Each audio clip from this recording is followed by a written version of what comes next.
Hey everybody, it's EK from EK Gorman Designs, and I am so glad you are joining us on this video hop from Collabs. It is the Thinking of You card ideas with the sponsor Crackerbox and Suzy Stamps giveaway.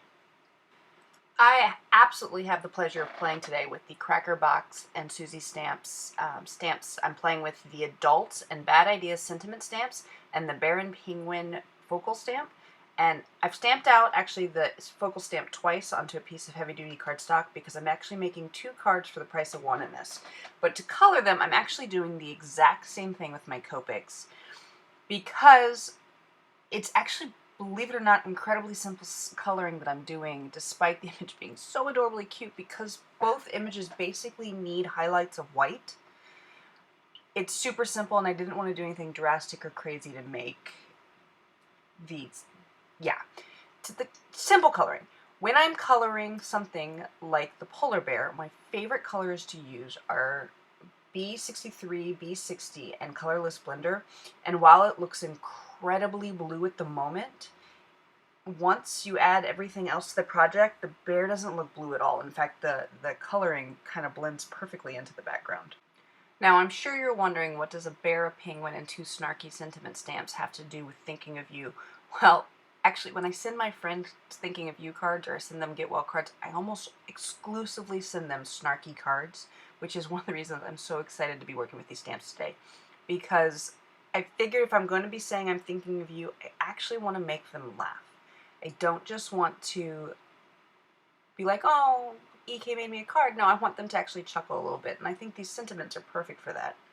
I do apologize. My Y21 here is absolutely dry to the bone, and I don't have a filler on it, and I thought I could make it work, and boy, was it a stretch. You can really, really, really watch me like stretch out the coloring here.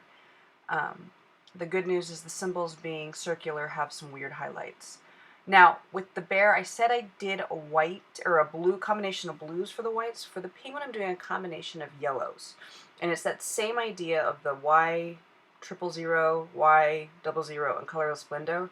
It may look really yellow at the moment, but once we fussy cut these out and add them to a background with color, it's not at all colored in a way that feels yellow or blue.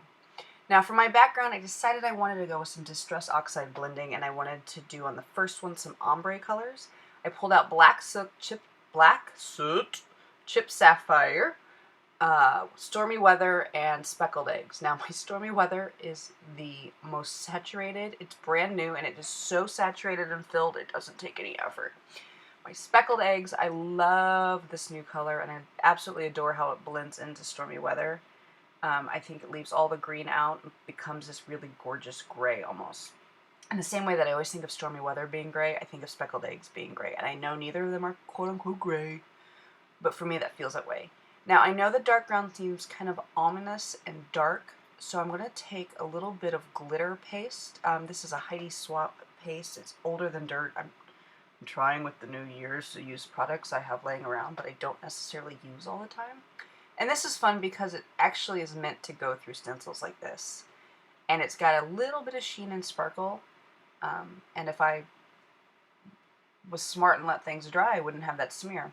I also added a shimmer spray, and let everything dry. For the second background, I again pulled out my Distress Oxides, this time using Antique Linen, Victorian Velvet, Dusty Concord, and again Chip Sapphire, to do a circle ombre. So I started in the center and then moved everything out.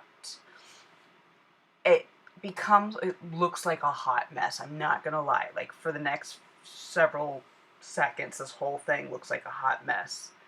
But it gets there, I promise, in the end.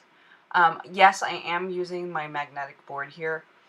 One of the reasons I love it more than anything else is to use when I'm especially using my Distress Oxide and blending, is I can actually use the magnets to hold my cardstock down.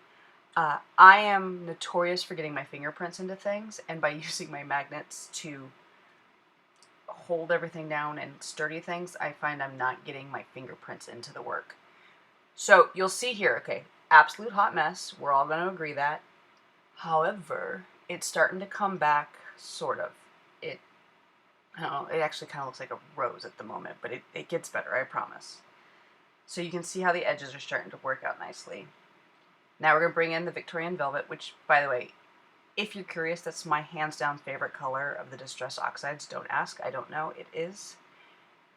And I love how Victorian Velvet can blend into antique linen so gorgeously. It's not a combination I think many people think of, but for me, I love it. I wanted to use different technique on this background, so I actually pulled 2 different stencils and I baby wipe. And bear with me for a minute if you've never tried this. It doesn't look like anything's happening right now. And for this triangular one, I'm just doing it around the edges. But once we get to the circle one, and you'll notice I don't ever use the circle one at all. I mean, it's so neglected and unused. But yeah, isn't that cool? Yeah, see, there's the neglected circle stamp. It looks like snowflakes in the right circumstance. And again, just going to take my baby wipe and gently, I don't press too hard, I just press hard enough to get the moisture into the stencil. And I adore this effect. Isn't that cool? So there's my 2 different backgrounds. I didn't want to leave them square, so I actually pulled out some framing dies and die cut both of them. One I rounded the corners, the other I just added a stitch and made it a little smaller, and added both of the cards to an A2 frame. Now, as you're watching me peel double stick adhesive, I want to let you know there is a $25 gift certificate to Crackerbox and Suzy Stamps. It's open both internationally and in the US, and it's simply by commenting along to everywhere in the hop. That's it. There's 16 participants in the hop. You gotta hit each of us, but trust me, it's worth seeing all the different takes on thinking of you. I wanted to pop up the image, so I used some 3-dimensional squares, and nobody wants to watch me peel the backs of those, so yeah, I skipped ahead. But I used 3-dimensional squares on both of them, so they were just slightly raised. And pulled out my stamping platform to add the sentiment. For the first one, I'm using some black Versamark just because it stamps so nicely. The second card's ink, or background, is too dark for black ink. So there's my first of my 2 cards, and this is one with the stencil and the wet wipe. For the second card, I couldn't use black, so I actually pulled out some white ink. Don't use white ink often because I don't always find it as effective as one wants it to be. However, today on this incredibly dark background, it was perfect. So there we go.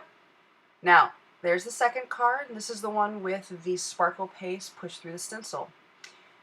If you're wondering, you have 1 week from the launch of this hop to comment to be eligible for the $25 Crackerbox and Suzy Stamps gift card. Thank you for joining us today. Let me know which of the 2 cards is your favorite in the comments below, and until then, happy crafting!